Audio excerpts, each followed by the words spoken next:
To the Louis Vuitton America's Cup World Series in Gothenburg.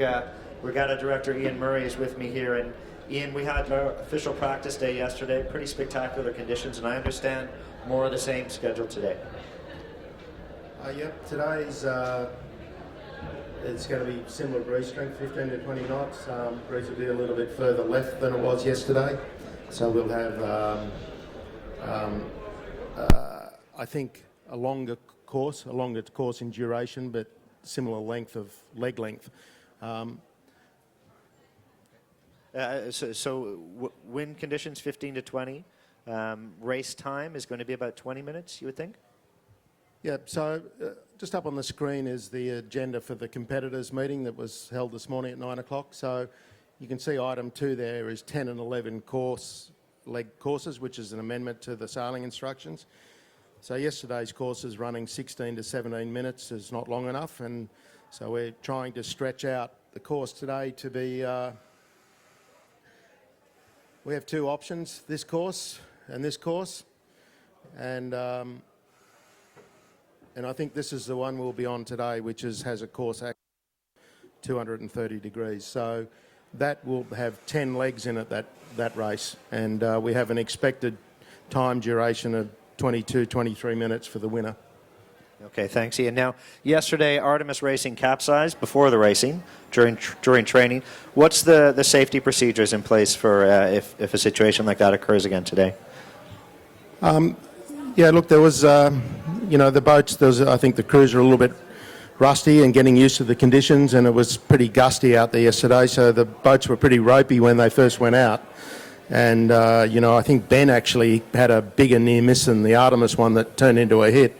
And New Zealand obviously had one to damage their bowsprit as well. So they were sort of, they were on the edge when they first went out, and obviously got a bit more comfortable as the day went on. So the safety procedure you saw yesterday is exactly what happens. Is the first response is the team assist boat, the team support boat. They go in, make an assessment.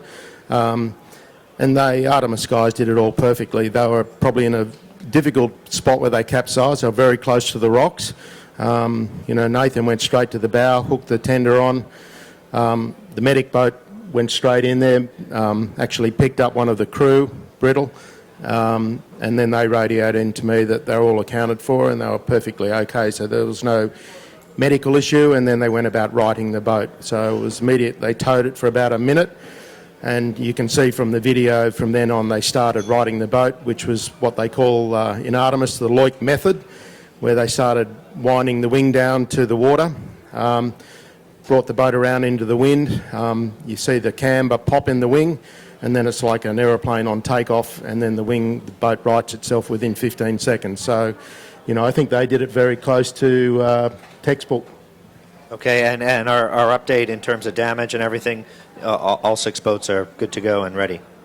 Yeah, Artemis could have sailed yesterday had they not had a short out in the electrical control system for the foil. The wing damage was minimal, and that was fixed last night, and I think the electrical switches and whatever were sorted out, so they've indicated to me they're all good to go. Okay, fantastic.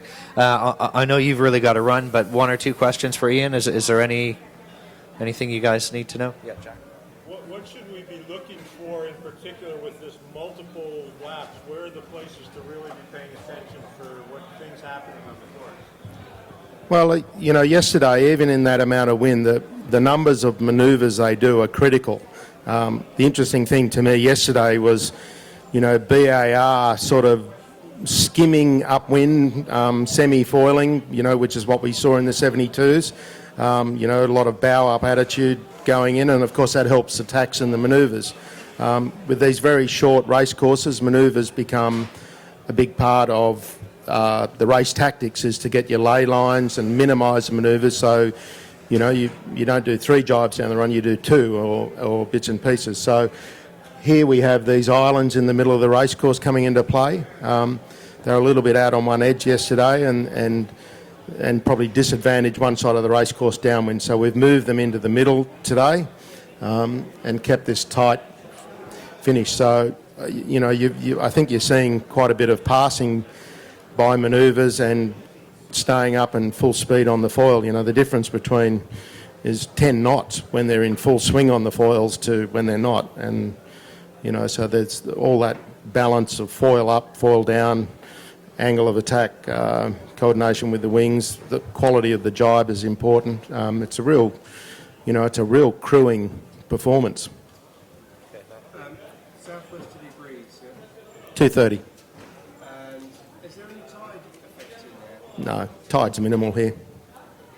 And your final leg takes them over the island. Presumably it's through the little gate into the finish, is it? No, no leeward gate. It's straight from the top mark to the finish. So the boys just happen to be in the way, and they're...